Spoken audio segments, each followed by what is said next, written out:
Welcome everybody to our session on the angels of God. This is being recorded for Christadelphian and my name is Ron Cowie from South Australia. So we now come to study 5, which is the consideration of the angels of God, those that stand by, and particularly now we're going to consider Gabriel. And Gabriel, of course, we've seen already, works very closely with Michael, the archangel, to perform the will of God. So we noted that with God's angelic army, there is a need for leadership and guidance, and there are archangels or chief angels who stand close by in God's presence, awaiting orders. And one angel calls himself the captain of Yahweh's army, which, as we saw in our last study, is Michael, the archangel.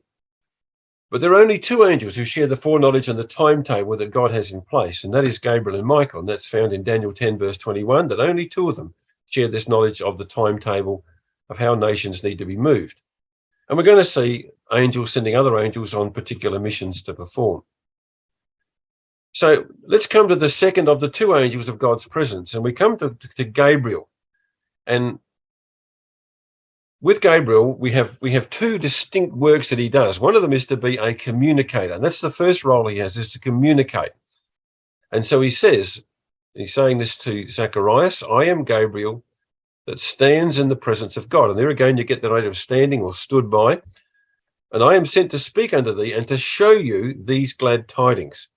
And what you're going to see with Gabriel is when there has to be a particular revelation or a particular thing passed on to certain people, that Gabriel is the one who is sent to explain things to people, to actually tell them what's about to happen.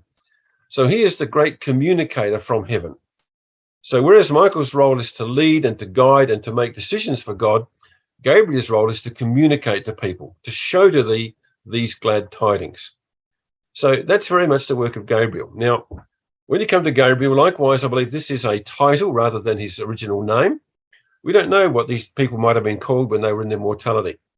But now God has given them particular titles. And so Gabriel is called the mighty God. So he is, again, a very powerful angel. In the book of Daniel, in chapter 8, when the matter is all about time periods, we won't go there now. If you go to the margin of Daniel chapter 8, you will see that Gabriel is called Palmoni. And that, again, is a title of Gabriel. It means the wonderful numberer. In the book of Daniel, when you had the writing on the wall was Mene, Mene, Tekel, Upharsin. The Mene, Mene is the same word for wonderful in this phrase, wonderful numberer. So the wonderful is Pal and numberer is Mene. So Palmoni, the name or the title Palmoni, comes from a combination of the wonderful, which is a title we find in the book of Judges, and the numberer or the numbering. So this is a reflection on his role, because in Daniel 8, verse 13, the question is being asked by an ordinary angel to Gabriel, how long shall this be before this comes to pass? And so when he asks that question, he's asking it to the one in the role of Gabriel as not just the communicator, but the one who's in control of the timetable. He's the numberer of secrets. So he has all that at his control, and other angels ask him about how long. So the key responsibilities that Michael has is 3. Number 1, it's the work of the Messiah. So that was his greatest responsibility. He was the one who would work on the coming of the Son of God into the world. He was the one that gave the 70 weeks prophecy about the coming of Messiah in Daniel chapter 9. And he's the one that appears to Zacharias and to Mary and to Matthew and to Joseph, the husband of Mary. He's the one that goes and actually talks to people about the coming of Christ. But he's working with Michael because they have to coordinate world affairs around the coming of Christ. So the 2 of them have to work on it. And that's why he works on the divine timetable with Michael.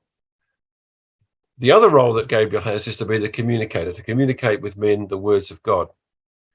When we come to the New Testament, we find there is an angel called his angel, or the angel of the Lord Jesus Christ, a personal messenger of Christ. And again, this is Gabriel. And we find in Revelation, right to the book of Revelation, Gabriel being Christ's personal representative to reveal the future timetable to people that understand. This is also the angel that comes directly from heaven when Jesus is praying in the Garden of Gethsemane, and also the angel that comes to open the tomb. So we have a very personal connection to the Lord Jesus Christ in the work of Gabriel. So here's another angel with a very particular set of roles to perform. Let's go on and talk more about some of the things that Gabriel does.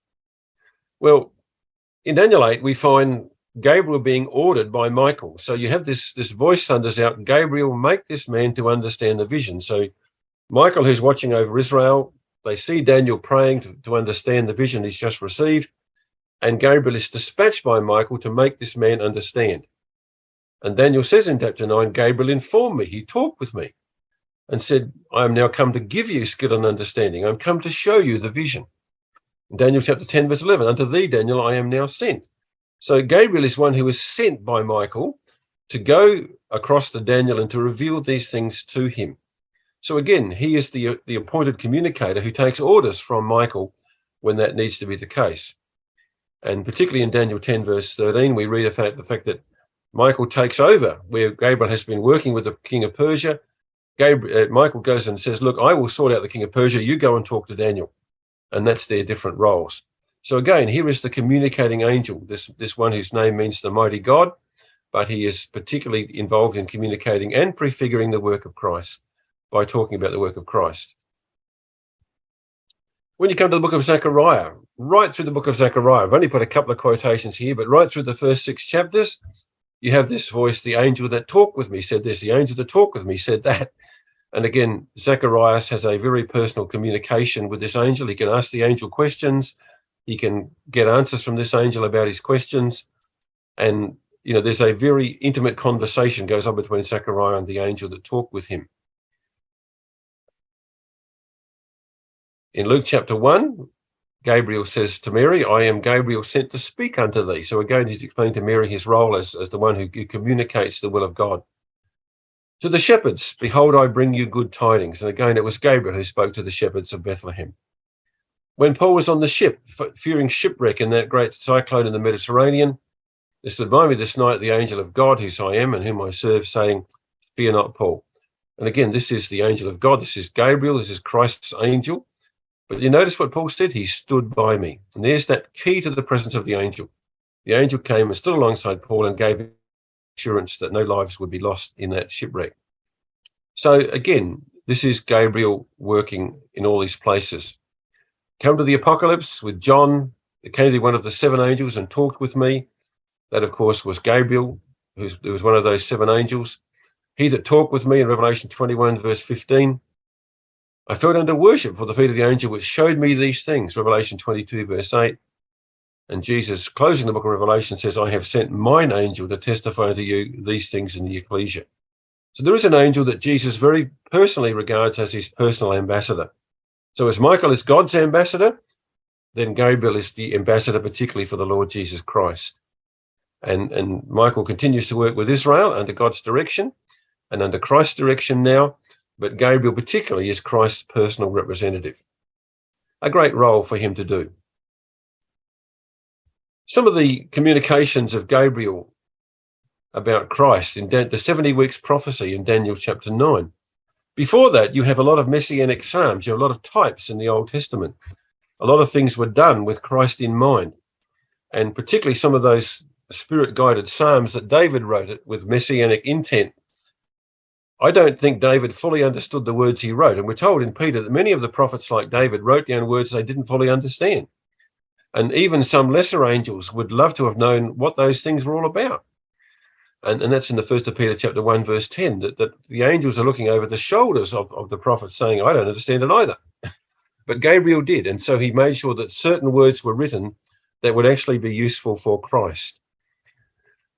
Then you have in Daniel 9, the 70 weeks prophecy, the actual timing. So here's Gabriel in charge of the timetable and in the knowledge of the work of Christ and what it had to be done and when it would be done, giving a prophecy to exactly tell you when Christ is going to be crucified, right down to the middle of the last 7 years. We then have the visit to Zacharias, the visit to Mary, the visit to Joseph on more than one occasion, to the shepherds, and then to the Magi, the wise men that came to Nazareth to try and find the Messiah. And they were all guided by this particular angel, Gabriel. Well, look at the occasions that we find him appearing. In Luke 22, verse 43, Christ in the Garden of Gethsemane, under great strain, praying with blood pouring down his sweat, there appeared unto him an angel from heaven. So here's an angel that comes straight from the presence of God. And he comes to the Garden of Gethsemane to strengthen the Lord Jesus Christ. In Matthew 28, verse 2, behold, there was a great earthquake, for the angel of the Lord descended from heaven. So here's an angel that is coming from heaven, rolled back the stone from the door and sits upon it. So again, this is this personal angel of the Lord Jesus Christ. The revelation of Jesus Christ, which God gave unto him to show unto his servants things which must shortly come to pass, and sent it and signified it, or gave it in signs and symbols, through the angel to his servant John. Again, it's his angel. Notice that a particularly connected angel, whom Jesus calls in Revelation 22, mine angel. So we have a particular angel that is used by the Lord Jesus Christ, calling it his angel to testify these things. When we come to the book of Acts, we find that the disciples were promised that they would have help. And that help came to the form of angels. And you find on the Mount of Olives, when Christ is taken up, behold, two men stood by them in white apparel. And this was the work of the angels in coming to the disciples to help them now that Christ has left them. Peter in the prison, behold, the angel of the Lord by night opened the prison doors.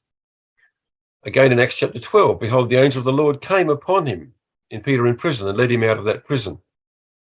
In Acts chapter 12, verse 23, when Herod was pompously speaking to the people, the angel of the Lord smote him.